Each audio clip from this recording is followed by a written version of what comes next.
అందరికీ నమస్కారం. నేను మీ లాజర్ని మాట్లాడుతున్నాను. 9వ తారీఖున జరిగినటువంటి హై స్కూల్ గ్రౌండ్లో సభలకు పర్మిషన్ ఇచ్చి మళ్ళీ ఆ పర్మిషన్ క్యాన్సిల్ చేశారని, అది అధికార పార్టీ వాళ్ళు చేసిందే, అధికార పార్టీ ఎమ్మెల్యే గారు అధికార పార్టీ వాళ్ళు చేసిందే అని లేనిపోని నిందలు ఖండిస్తూ మీ అనుచిత వ్యాఖ్యల్ని వెనక్కి తీసుకోవాలనేసి ఈ సందర్భం తెలియజేసుకుంటున్నా. నేను ఎందుకు వచ్చానంటే,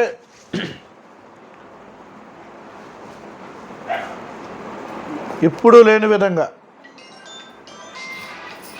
గత 5 సంవత్సరాల నుండి కూడా జగన్ ప్రభుత్వం ఎప్పుడైతే వచ్చిందో 5 సంవత్సరాల నుండి కూడా హై స్కూల్ గ్రౌండ్లో క్రిస్మస్లకు కానీ సభలకు కానీ పర్మిషన్ లేకుండా ఓన్లీ సంక్రాంతి సంబరాలకు, దీపోత్సవాలకు, అలాగే దీపావళి సామాన్లకు పర్మిషన్లు ఇస్తూ గత 5 సంవత్సరాల నుండి కూడా, ఏదో ఇప్పుడు వచ్చింది కాదండి, ఏదో తెలుగుదేశం పార్టీ వచ్చింది, బీజేపీ అలయన్స్తో వచ్చింది, ఆ లోకేష్ బాబు గారు పవన్ కళ్యాణ్ గారికి ట్యాగ్ చేసి కంప్లైంట్ ఇచ్చారు, ఇది ఆపేశారు అనడాన్ని ఖండిస్తున్నాను. ఎందుకంటే నేను గత 17 సంవత్సరాలుగా హై స్కూల్ గ్రౌండ్లో, ఇప్పుడు కాదండి, గత 17 సంవత్సరాల నుంచి కూడా హై స్కూల్ గ్రౌండ్లో క్రిస్మస్లు చేస్తున్నాం. గత 5 సంవత్సరాల నుంచి కూడా చాలా ఇబ్బందులు పడుతున్నాం. సీఈఓని కలవడం, సీఈఓ దగ్గరికి వెళ్ళి పర్మిషన్లు తెచ్చుకోవడం, హెచ్ఎం గారిని కలవడం, మళ్ళీ మీటింగ్ వచ్చి అన్నీ అయిపోయే సమయంలో మళ్ళీ మీటింగ్లు మార్చుకోమని చెప్పడం, పర్మిషన్ లేదనడం. ఒకసారి బీసీ కమ్యూనిటీల్లో పెట్టడం జరిగింది, ఒకసారి మా నరేంద్ర సెంటర్లో ఆ కాటన్ మిల్స్ దగ్గర లోన్ కూడా గ్రౌండ్లో పెట్టడం జరిగింది. ఇప్పుడు క్రైస్తవుల మీద దాడులు కాదండి, ఇప్పుడు క్రైస్తవుల మీటింగ్లు ఆపడం కాదండి. గత 5-6 సంవత్సరాల్లో జగన్ ఎప్పుడైతే వచ్చాడో అప్పటి నుంచి కూడా క్రైస్తవుల మీద దాడులు, దళితులపై దాడులు అప్పటి నుండి మొదలయ్యాయండి. అప్పుడు మేము క్రిస్మస్లు చేసుకోవాలంటే చాలా టెన్షన్లు పడి, అప్పటి వరకు పర్మిషన్ వచ్చి తర్వాత పర్మిషన్ లేదంటే మేము వెళ్ళి ఎక్కడెక్కడ పెట్టుకోవాల్సిన పరిస్థితులు వచ్చాయి. చాలా ఇబ్బందులు పడుతున్నాం. ఇప్పుడు ఇబ్బందులు కాదండి, ఈరోజు నిన్న కాక మొన్న అధికారులు పర్మిషన్ ఇచ్చారు. 9, 10, 11 తారీఖుల్లో జరగవలసిన సభలకి అధికారులు పర్మిషన్ ఇచ్చారు. తరువాత అప్పటికప్పుడు 2 గంటల ముందు పర్మిషన్ ఆపడం, ఎమ్మెల్యే గారు, స్థానిక ఎమ్మెల్యే గారు లోకల్లో లేకపోయినప్పటికీ సీఈఓ గారితో, కలెక్టర్ గారితో, అలాగే ఇన్ఛార్జ్ మంత్రులతో కూడా కలెక్టర్ గారితో మాట్లాడించి ఎంతో ప్రయత్నం చేసినప్పటికీ అది సెక్రటరియట్ నుంచి రావడం, అప్పటికప్పుడు అది అలాగ జరగడం, ఆయన కూడా ఇదేంటి ఇలా అయిపోయిందంటే అని కూడా ఆయనకు చాలా బాధపడ్డ విషయం అయితే మాకు తెలుసు. తణుకు రాధాకృష్ణ గారు అనే ఎమ్మెల్యే గారు, ఆయన చదువుకున్న వ్యక్తి, సౌమ్యుడు, తప్పకుండా మన గ్రౌండ్ కోసం ఆయన దృష్టిలో పెట్టి అందరం కూడా వెళ్ళి కలిసి ఆయన దృష్టిలో పెట్టి పర్మనెంట్గా, మనకి తణుకులో గ్రౌండ్ లేదు కాబట్టి ప్రతిసారి ఇదే ఇబ్బందులు ఎదురవుతున్నాయి. అది శాశ్వతంగా మనం ఆ యొక్క గ్రౌండ్ విషయం, గొడవలు శాశ్వతంగా తొలగిపోవాలంటే ముందు ఆయన కలిసి మన విజ్ఞప్తిని ఆయన దృష్టిలో పెట్టి మనం చేయించుకోవాలి. కానీ లేనిపోని నిందలేసి దొరికింది కదా అవకాశం, ఆయన లేరు. అయినప్పటికీ అది మమ్మల్ని గత 5 సంవత్సరాల నుంచి 6 సంవత్సరాల నుంచి వేధిస్తూ వాడు మొన్న కూడా మాకు లాస్ట్ టైంలో కూడా, మన లాస్ట్ ఇయర్ కూడా, లాస్ట్ టైంలో కూడా చాలా ఇబ్బందులు పెట్టాడు. కంప్లైంట్ ఇచ్చినాడు, అనేక విధాలుగా మమ్మల్ని ఇబ్బందులు పెట్టి ఆ క్రిస్మస్లు కూడా జరుపుకోకుండా మమ్మల్ని 2-3 సార్లు కూడా బయట పెట్టుకున్నాం. గమనించండి, ఏదో ఇప్పుడు ఇది జరిగింది కాదు. ఎమ్మెల్యే గారు నన్ను 6వ తారీఖు, డిసెంబర్ 6వ తారీఖున కూడా క్రిస్మస్ కూడా వెళ్ళి హెచ్ఎం గారిని కలమన్నారు, పర్మిషన్ తెచ్చుకోమన్నారు, వెళ్ళాం, మాట్లాడాం, వచ్చాం.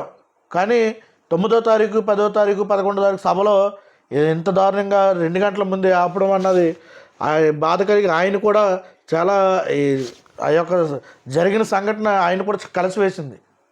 ఎందుకంటే సడన్గా ఆయన ఊళ్ళో లేరు, అయినా కానీ అవుట్ ఆఫ్ కంట్రీ.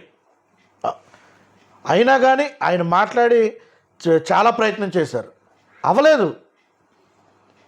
ఏదో ఇప్పుడు వచ్చింది తెలుగుదేశం వచ్చింది అలయన్స్ అని లేనిపోను ప్రచారం చేయకండి. మనం క్రైస్తవ బిడ్డలం కదా.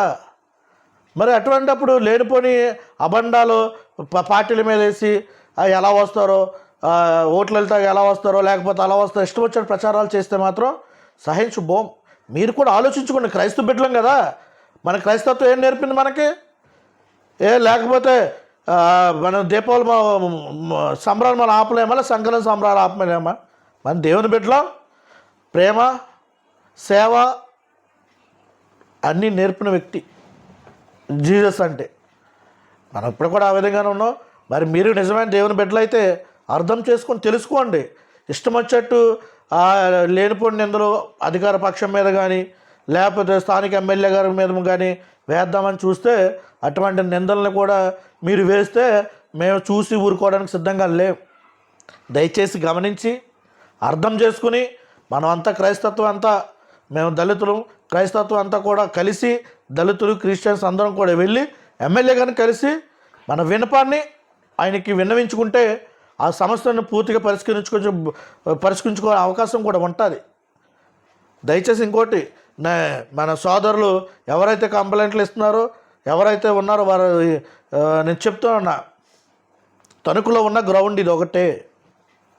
ఏ కార్యక్రమం చేసుకోవాలన్నా ఈరోజు చూసుకున్నట్లయితే అదే కోటి దీపోత్సవాలు ఇంతకుముందు అక్కడ జరిగాయి. ఇప్పుడు వేరే ప్లేస్ కూడా వాళ్ళు కూడా మార్చుకున్నారు. ఏవయ్యా బాబు, మీరు కూడా అర్థం చేసుకోండి.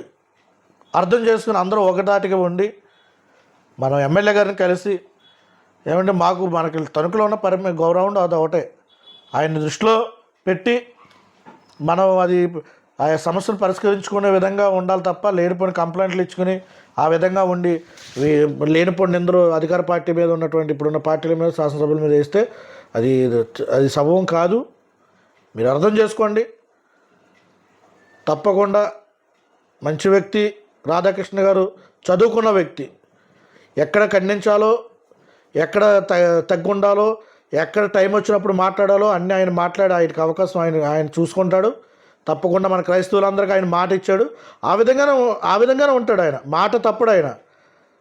అదొకటి ఆలోచించండి. ఆయన కోసం అందరికీ పూర్తిగా తెలుసు, మంచి వ్యక్తి. అందుకనే ఆయన 71,000 చిల్లర ఓట్ల మెజారిటీతో గెలిచాడు. మీ అందరూ ఆదరించారు. క్రైస్తవులు, అలా ముస్లిమ్స్, హిందూస్ అందరూ ఆదరించారు. మంచి వ్యక్తి ఆయన. మనం లేనిపోయిన నిందలు ఆ విధంగా వేయొద్దు. అందరూ అర్థం చేసుకుని ఆలోచించండి.